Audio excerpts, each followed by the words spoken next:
Okay, we are on the next part of Sennacherib and his successors from Aberdeenus.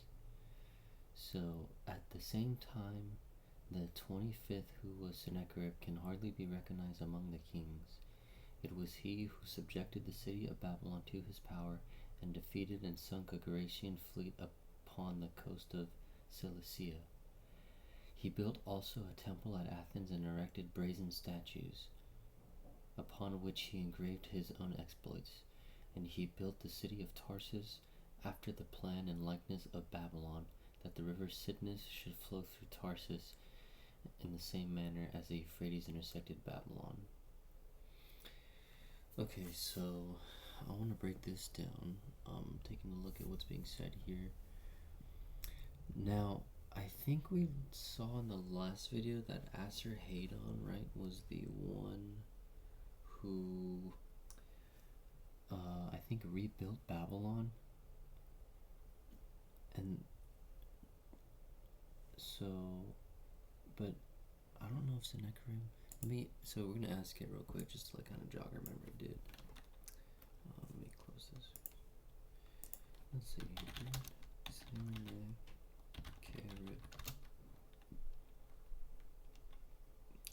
Build Tarsus. Because we know for a fact that he destroyed Babylon for sure. And then, and did he also,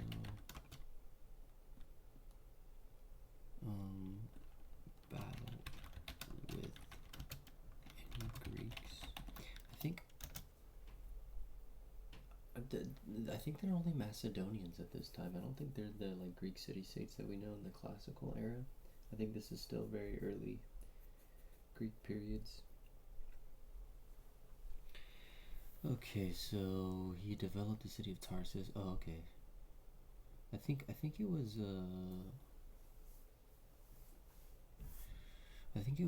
oh shoot, who was it? Not Sennacherib, but his son Asur-Haddon, I think, who rebuilt Babylon, right? But he did build Tarsus, so we know he built Tarsus. As for battling with any Greeks, yes, their accounts indicated Sennacherib did engage with the Ionians. So the Ionians are on the mainland of Turkey. So they're on the very, very west end of Turkey. They're not the actual like city-state polis Greeks. Or I don't think any of the Macedonians quite yet. I think this is very early Greek period, Mycenaean Greece, I would say. Who still have more than likely a strong connection to the older Turkish lands, the Ionians. It only makes sense, I think personally, but in any case. Those of his father, Sargon II, who was involved in naval actions against the Ionians. I don't think this book ever mentions Sargon II at all. It just mentions Sennacherib as being like a notable king. Let's see here. Built the city of Tarsus. I don't read all that. I think. Did I read all that? Well,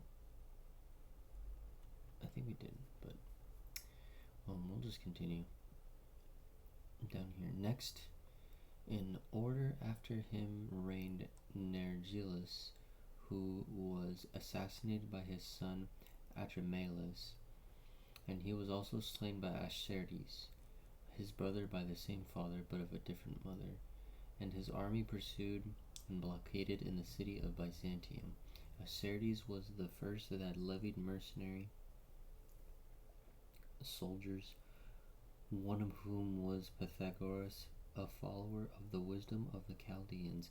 He also reduced under his dominion Egypt and country Coele-Syria, from whence came Sardanapalus.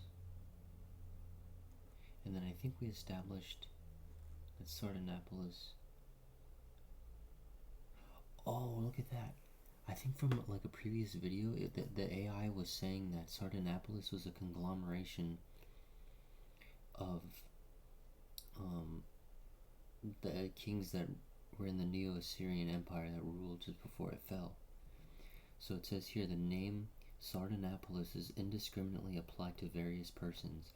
Here perhaps Sarachus may be intended, but from the fragment, most probably Bucelosaurus or Nabopolassar.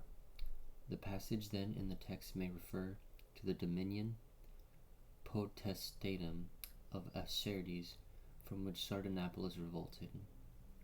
Okay, hold on. Let me get the Neo-Assyrian kings list real quick. Can you give me Neo-Assyrian kings list? Okay, let's see if it'll pull this up. So we have Ashurdon, Hadad Nirari. Okay, we need to scroll down to the bottom ones. Okay, Tiglath-Pileser, we know that one. Shalmaneser the 5th. Sargon the 2nd, Sennacherib, Esarhaddon, and then I think these are the last kings that would have ruled. So I think it doesn't mention Sarachus, so maybe Sarachus is Ashurbanipal, right? Because it says, well, actually,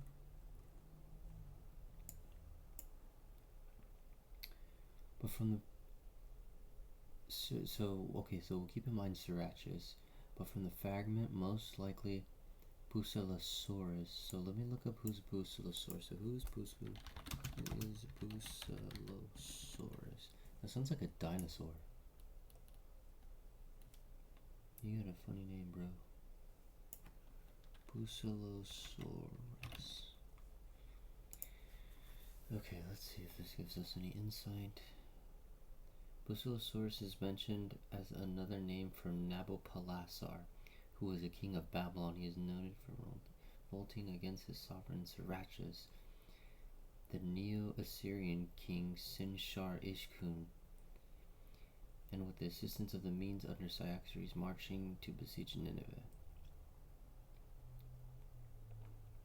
Okay, so it just told us right here Sarachus is Sin-shar-ishkun, so that's not Ashurbanipal. I'm trying to locate Ashurbanipal because that discovery, the amount of libraries that he had, and the amount of information that was like found from his books is quite astonishing. And it makes me wonder why he's not mentioned in this book yet. It really does make me wonder. But when Sarachus was king, okay, so where did we leave off at?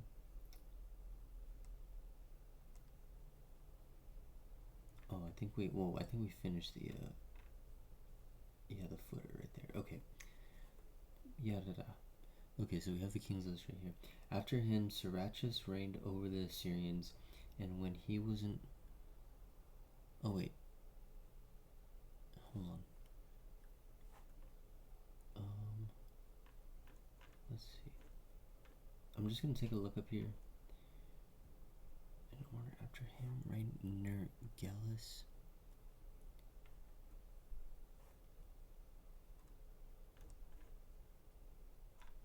Let me try to piece this together real quick.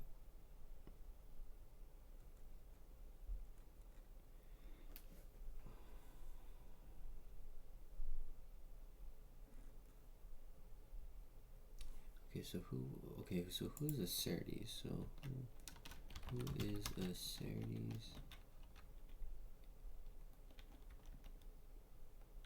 Acertes, spell that right. Acertes. Let's see here. There's another name for Esarhaddon. Okay, so this is Abydos talking about Acertes.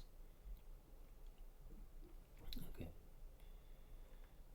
So, and then let me pull up, and then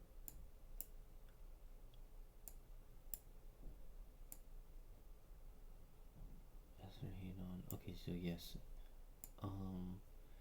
So I guess the official kings list doesn't mention any of these kings that were assassinated. It just goes from Sennacherib to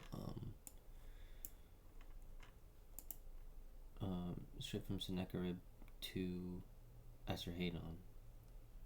It doesn't mention Nergillus, and it doesn't mention Adramelius, but it says Acertes, so that has to be Esarhaddon. Alright, we got that all put together. So, Sarachus, we established that's Sin Sharishkum, reigned over the Assyrians, and when he was informed that a very great multitude of barbarians had come up from the sea to attack him, he sent Nabopolassar, who is Bucephalus, as his general in haste to Babylon. But he, having with a treasonable design obtained Amuhion, the daughter of Astyages, the prince of the Medes, to be affianced to his son Nabocadrosus, marched straightway. Oh, okay, so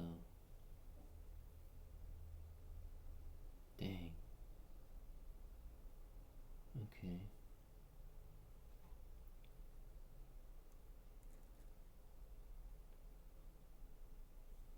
Oh, okay, yeah, that's lining up. But when Sarachus the king was apprised of all his proceedings, he burnt the royal palace, and Nabocadrosus succeeded to the empire and surrounded Babylon with a strong wall. Okay, so it looks like this guy doesn't probably even count, to be honest, according to this thing, because it would have just been like a vassal state at this point, like just a small rendering. Okay, so let me put together, give me the king's list of the Chaldaean Empire. Excuse me. And the Chaldaean is the Neo-Babylonian Empire, which ensued just after the Neo-Assyrians, and now we know what happened. So Nabopolassar, who is Bucephalus, the founder of the Neo-Babylonian Empire, he revolted against Assyrian rule, and then Nabocadrosus succeeded the empire and surrounded Babylon with a strong wall. So he expanded the empire significantly, conquered Judah, destroyed Jerusalem, and oversaw massive building projects in Babylon. So, okay, yeah. So Nebuchadnezzar II is Nabocadrosus. And then, where's that footer piece that we missed? I didn't pick it up on this page, did I? Okay, it was on the Latin text. Alright. The Armenian editor in a note complains of the obscurity of this passage in the original and thinks it may be translated entrusted the palace to some officer named Evorites. In some authors, the daughters of Astyages is named Aroites,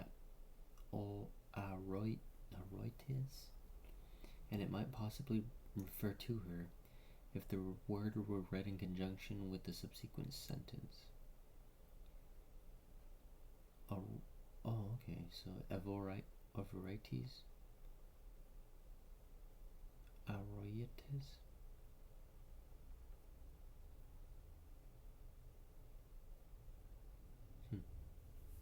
Some officer. Okay. Interesting.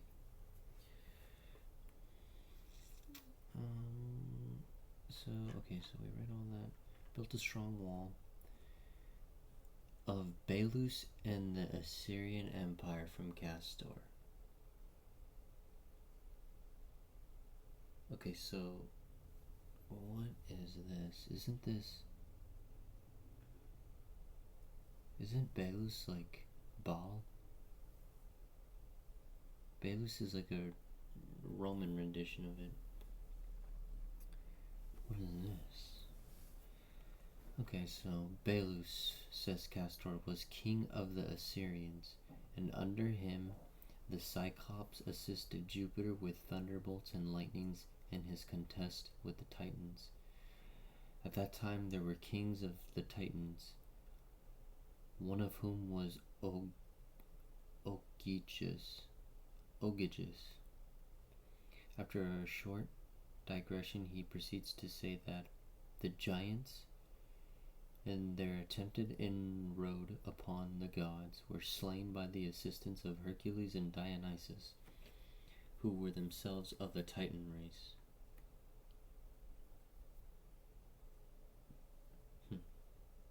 Belus, whom we have mentioned above, after his death was esteemed a god. After him, Ninus reigned over the Assyrians 52 years. He married Semiramis, who, after his decease, reigned over the Assyrians 42 years. Then Zamis, who is Ninyas.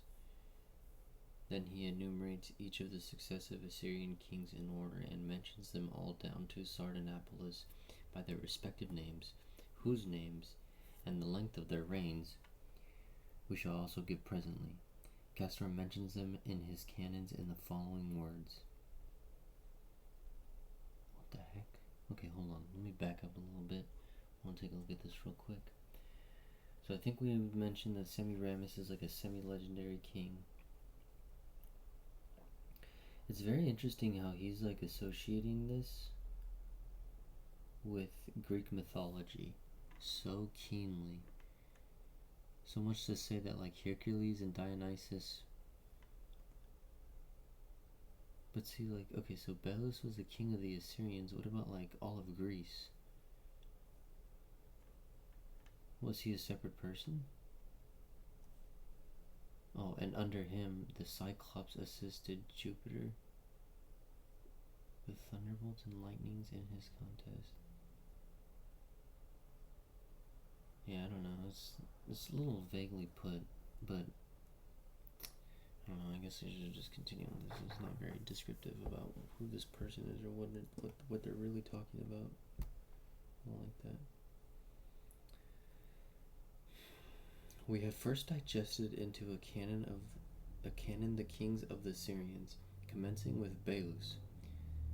But since we have no certain tradition respecting the length of his reign, we have merely set down his name and commenced the chronological series from Ninus, and have concluded it with another Ninus, who obtained the empire after Sardanapalus.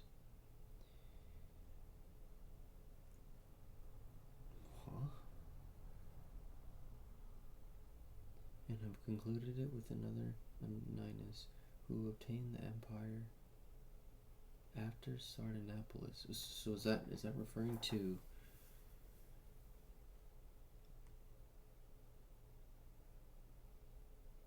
Nabonidus? Ninus? No, that can't be this. I don't think that's the same word. No. Wait a minute, hold on. Neriglisar? Wait a minute, hold on. Let me go back up real quick. Sorry, folks. I'm really curious about all these descriptions. I'm gonna go back up to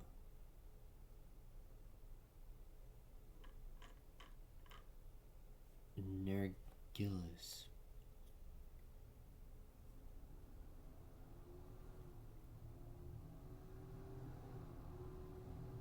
No,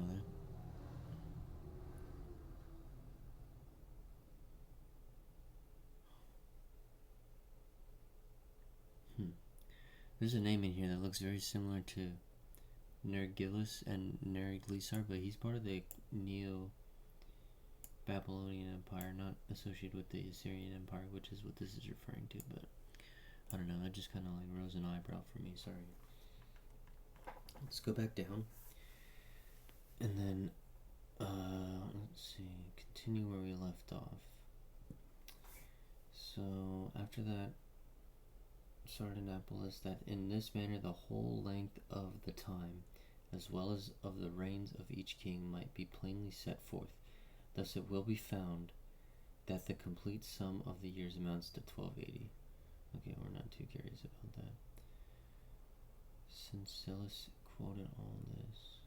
I wish I could read that. Okay.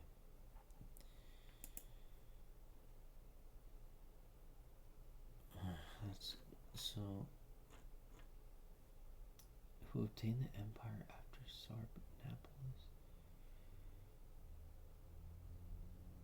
So I guess they took together the Assyrian Empire. Okay, wait, give me the kings.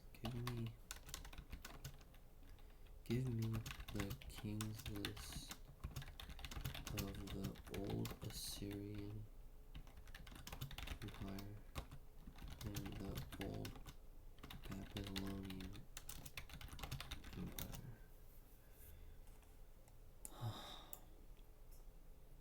I know we saw it in the last video, but I don't feel like digging through all the old chats, honestly. I see it like, I don't know why these people aren't mentioned.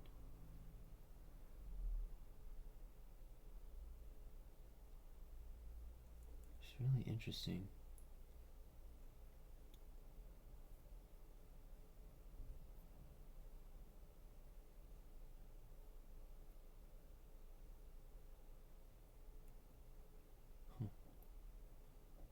The old Babylonian Empire. The old Babylonian Empire is a state. Okay, so Hammurabi was part of that one.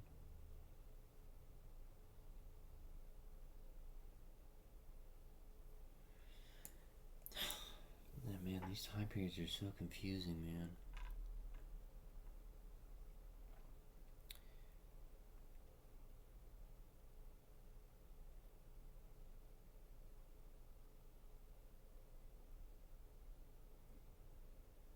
Okay.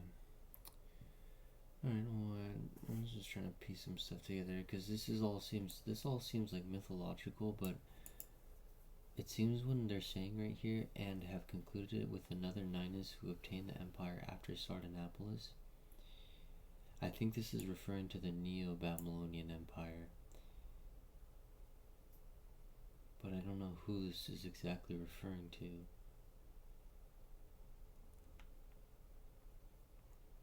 Which is very curious indeed. Okay, so this one's of the Assyrian Empire from Velius Paterculus and Aemilia Sura. The Asiatic Empire was subsequently transferred from the Assyrians, who had held it in 1070 years, to the Medes from this time for a period of 870 years. For Sardanapalus, the king of the Assyrians, a man wallowing in luxury, being the 33rd from Ninus and Semiramis,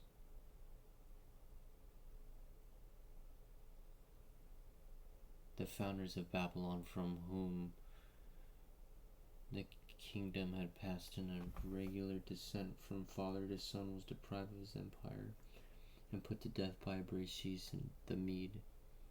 Aemilia Sura also, in his Annals of the Roman People, says that the Assyrian princes extended their empire over all nations.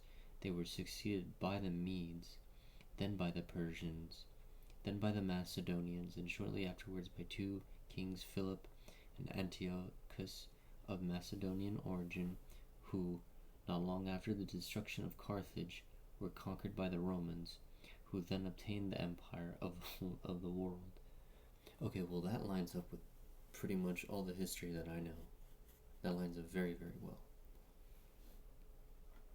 But they're saying here that the Medes are the Chaldaeans, and that there's a Medic dynasty that happens before the Persians, and that these are separate people, and that the Persians don't derive from the Medes, or the Medes don't derive from the Persians either, or, and they're separate, and they ruled separately. But it says here after the Assyrians it was the Medes, so I'm assuming this is the Babylonian, this is the Chaldean Empire, and then this is Cyrus, and then Alexander the Great. I mean, it makes complete sense. Then Romans, makes complete sense. To this time, from the beginning of the reign of Ninus, king of the Assyrians, who first obtained the empire, there has elapsed a period of 1995 years. Oh my gosh. Of the Chaldaean observations from Plinius. Anticlides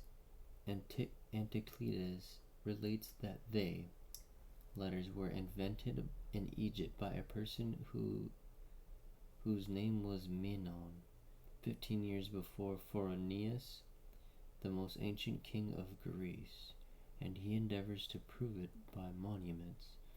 On the contrary, Epigenes, a writer of first-rate authority, informs us that among the Babylonians were preserved observations of the stars, inscribed upon baked tiles extending a period of 720 years.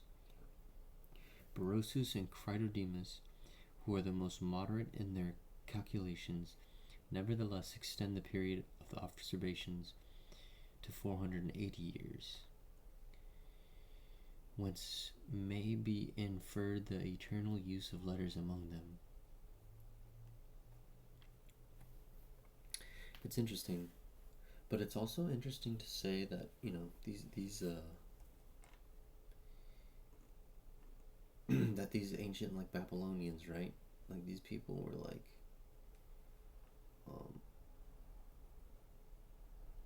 saying that they were like looking at the stars and had like calculations of like the stars and stuff, but I mean the Sumerians have that stuff too, so it only makes sense that the Sumerians, that these Assyrians and these old Babylonians, they took from the Sumerians and everything that they knew, because they have like these like sigils and all these like little glyphs of like space calculations and stuff and whatnot and depictions of it.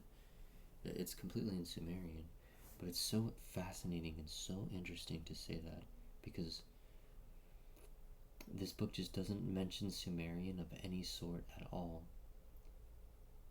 It's just maybe Belus is like part of this Sumerian group, but he can't, and Ninus too, like, and then like the people between Ninus and Belus could have possibly been like the Sumerians.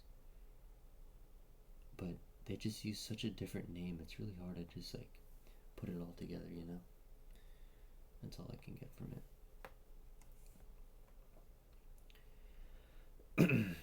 Okay, so this is from Cicero. We must also contemn the Babylonians and those who, in the reign of Caccasus, pretend to have observed the heavens and courses of the stars.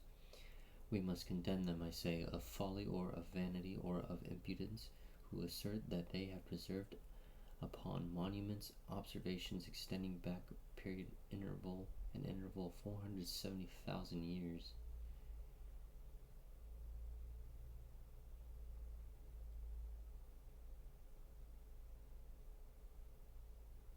They have preserved upon monuments observations extending back an interval of 470,000 years.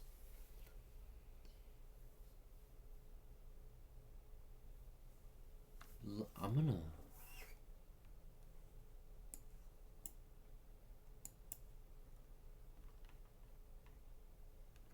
okay, Cicero mentions, I'm gonna end the video here, and then we're just gonna do some like digging deep right here, some deep diving.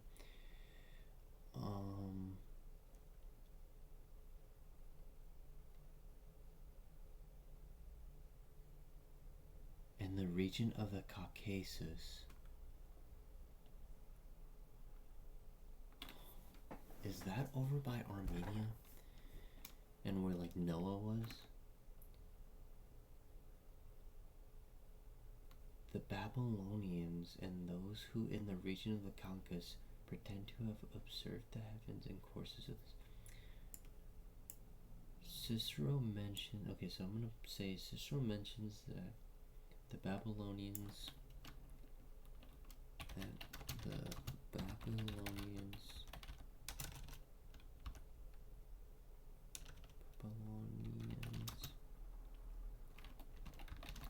preserved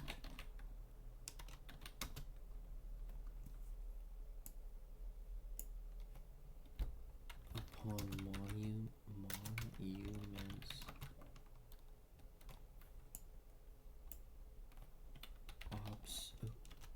observations extending back during an interval of 470,000 years. Which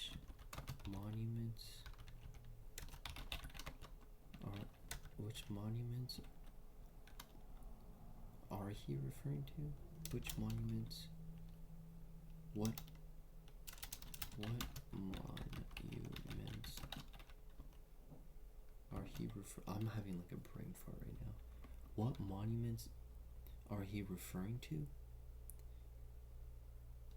What monuments is he referring to? That sounds better in my head. I don't know why. I'm having like a brain fart right now. Let's see if this AI knows the answer.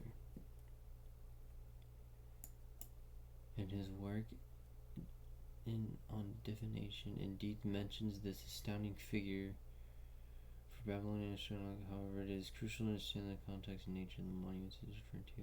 Cicero, like the other Greek and Roman authors of his time, would have been relying on accounts from Hellenistic and Roman era scholars and historians who had access astronomical records. These records were primarily preserved on cuneiform tablets. The monuments Cicero is referring to are, in essence, the vast collection of Babylonian astronomical cuneiform tablets. These tablets comprise of astronomical diaries. These are systematic daily records of astronomical observations along with weather phenomena, rivers, Okay, so why the 470,000 year figure? The figure of 470,000 years is most certainly a gross exaggeration or misunderstanding on the part of the Greek and Roman authors, including Cicero, who transmitted this information, while the Babylonians did have an incredibly long tradition of observation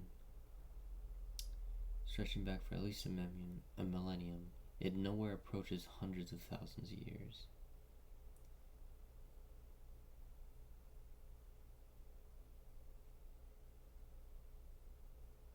It's possible that extremely long theoretical cycles or combinations of cycles are misinterpreted as actual continuous observed records. Well, I guess that's fair to argue.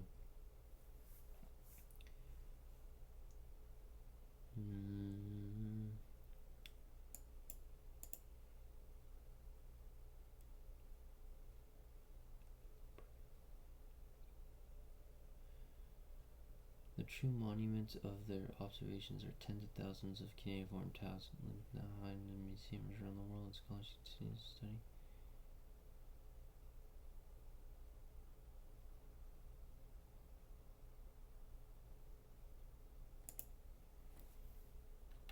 Are the monuments accurately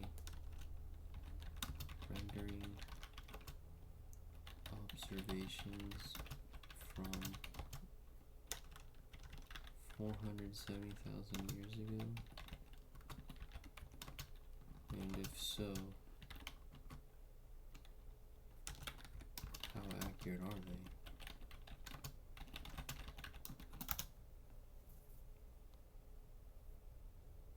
No, they're not accurately rendering observations from 470,000 years. Nor did the Babylonians observe actually extend that far. Yeah, it's massive exaggerations. Okay, the most consistent and continuous astronomical records from Babylonia, particularly the detailed astronomical diaries, sophisticated mathematical texts, date from 7th century. Some earlier astronomical texts, like the Venus tablet, copy observations that likely date the Old Babylonian period. Even older, less systematic observations of celestial omens certainly existed, but the highly developed, long, continuous observations that impressed the Greeks and Romans largely fall. Sky watching was long-standing. It spans a period of a few thousand years, not hundreds of thousands.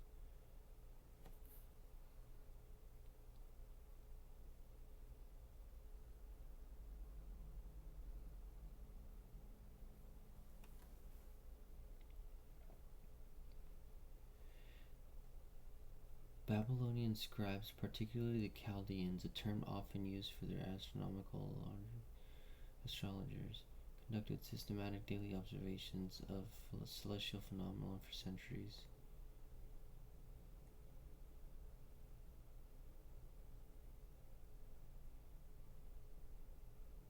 The rising and setting times of stars, like Sirius.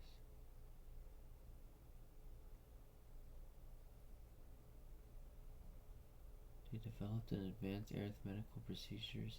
So let me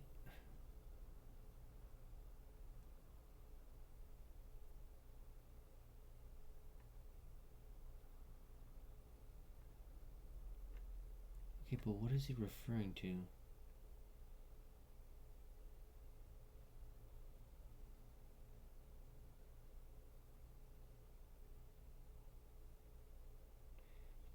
Oh, okay, so it's just saying that these more modern ones that are roughly 2000s, but they still got the kings list that go back to about the same time period. So I mean, there's something that's got to do with that, no? That's what that's what I'm trying to understand. I'm like looking at all this and I'm trying to piece it together, but I guess I can't. It just doesn't. I mean, they're kind of like really making this mundane, but it's not. Then why would anyone mention such an exaggerated timeline? And also, why are others talking about these kings that have lived for many thousands of years?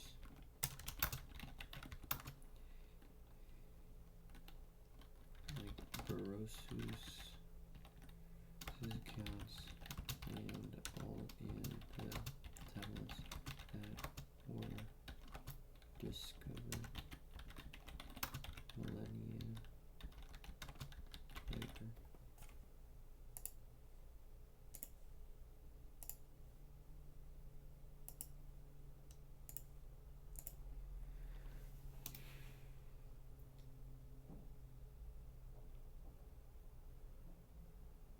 Okay, so let's see. I'm just gonna see what the summary says. Ancient writer transmitted with their note down to understand critical tools what we have today. Yeah, but see, we have like discovered methods of like these kings lists for being that long, and then we have tablets saying that they're that long. Found on cuneiform tablets starts with the sections of king who reigned before the great flood and their incredibly long reigns. Okay, and then Berosus compiled history, drew upon Babylonian records, myths, and tradition, but presented them in Hellenized form. Berosus was trying to explain the Babylonian history audience, and he concluded these long reigns as part of that traditional narrative.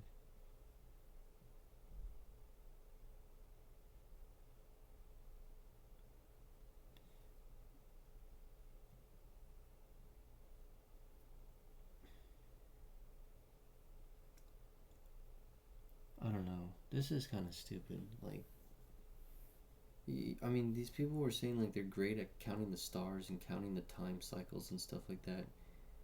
And then they have accounts for people living for like 432,000 years and they're saying, oh, it's exaggerated. They weren't that accurate. But they're saying they're the most accurate. Like, come on.